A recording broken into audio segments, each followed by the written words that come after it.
Hi friends అందరికీ ఈరోజైతే మనం అయోధ్య టెంపుల్ చూడడానికి అయితే వచ్చామన్నమాట. ఇగోండి ఇక్కడ టికెట్స్ వచ్చి ఒక పర్సన్కి 50 రూపీస్ ఛార్జ్ చేశారు. లోపలంతా ఇగోండి సరిగ్గా బీచ్ పక్కనే కాబట్టి చాలా అంటే చాలా ప్రశాంతంగా ఉంది టెంపుల్ అయితే.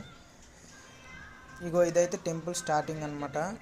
బయట వచ్చేసి గరుత్మంతుడు అండ్ ఆంజనేయ విగ్రహాలను ఏర్పాటు చేశారు. అండ్ ఈ టెంపుల్ ఓపెనింగ్ చేసేది కూడా హనుమాన్ జయంతి రోజు మే 22 అయితే ఓపెన్ చేశారు.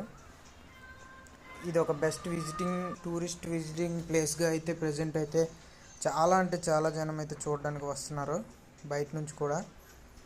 టెంపుల్ లోపల అయితే ఇగో సరిగ్గా బీచ్ దగ్గర కాబట్టి గాలి అయితే చాలా చల్లగా ఎక్కువగా గాలి వేస్తుంది. నేనైతే మంచి వేడిగా ఉండే టైంలో మధ్యాహ్నం టైంలో వెళ్ళాను అనమాట. విగ్రహం వచ్చేసి మన బలరాముని విగ్రహం అక్కడ మధ్యలో అయితే టెంపుల్ లోపల ఏర్పాటు చేశారు. ఇది ఒక ఎగ్జిబిషన్ అనే చెప్పాలి, కానీ దీన్ని చాలా అంటే చాలా అయోధ్య టైప్ టెంపుల్లో అయితే రెడీ చేశారనమాట. మేమైతే వెళ్ళి లోపల మొత్తం చూసి అలా తిరిగి చిన్న మినీ వ్లాగ్ టైప్ అయితే వీడియో అయితే షూట్ చేసామన్నమాట. ఇగోండి బయట అయితే రైట్ సైడ్ గరుత్మంతుడు, లెఫ్ట్ సైడ్ ఆంజనేయ స్వామి విగ్రహాలను అయితే ఏర్పాటు చేశారు. బయట చిన్న చిన్న మార్కెటింగ్ స్టాల్స్ అయితే ఎవరికి ఏమైనా కావాలంటే కొనుక్కునే విధంగా అండ్ లడ్డు పులిహోర ప్రసాదం 20 రూపీస్కి అయితే సేల్ చేస్తున్నారు.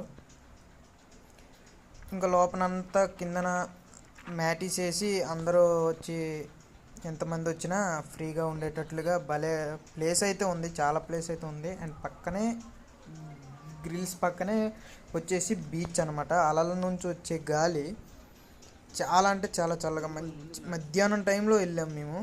చాలా అంటే చాలా ఎండ ఉంది, ఎండ చాలా ఘోరంగా ఉంది వైజాగ్లో ఈ మధ్యన 2-3 డేస్ బట్టి. ఫేస్ అంతా రెడ్ అయిపోయింది చూడండి. ఎంత నీట్గా చెప్దాం అనుకున్నా కానీ అసలు కళ్ళు కూడాను సరిగ్గా తెరవటానికి అయితే అవ్వట్లేదు, అంత ఫుల్గా ఉంది ఎండ అయితే. టెంపుల్ వ్యూ అయితే ఓకే, చూడాల్సిందే, చాలా అంటే చాలా బాగుంది. ఇక చల్లని గాలి కూడాను అక్కడ వస్తుంది. అండ్ నైట్ అయితే ఇంకా అంటే ఇంకా చాలా బాగుంటుందంట. ఎందుకంటే నైట్ మొత్తం టెంపుల్స్ మొత్తం లైట్స్ అయితే పెట్టారు, అందువలన నైట్ టైమ్స్ లైటింగ్స్ వల్ల చాలా అందంగా ఉంటుందన్నమాట. సో నేనైతే టెంపుల్ వ్యూ పాయింట్ని చాలా ఎంజాయ్ చేశాను, చాలా బాగా అనిపించింది నాకైతే. అండ్ ఈ టెంపుల్ హైట్ అయితే 91 ఫీట్తో అయోధ్య టెంపుల్ టైప్లోనే బిల్డ్ చేశారంట. అండ్ అలాగే ఈ టెంపుల్ టైమింగ్స్ అయితే వచ్చేసి మార్నింగ్ 10 to నైట్ 11 వరకు అయితే ఓపెన్లో ఉంటుందన్నమాట. అండ్ ఈ టెంపుల్ని అయితే గరుడ గ్రూప్ వాళ్ళు అయితే బిల్డ్ చేశారనమాట. వాళ్ళకైతే ఒక 2 crores వరకు అయితే ఖర్చు అయితే అయిందంట. ఇదే ఫ్రెండ్స్ ఫైనల్గా వీడియో వ్లాగ్ అయితే కంప్లీట్ అయిపోయింది. Thank you.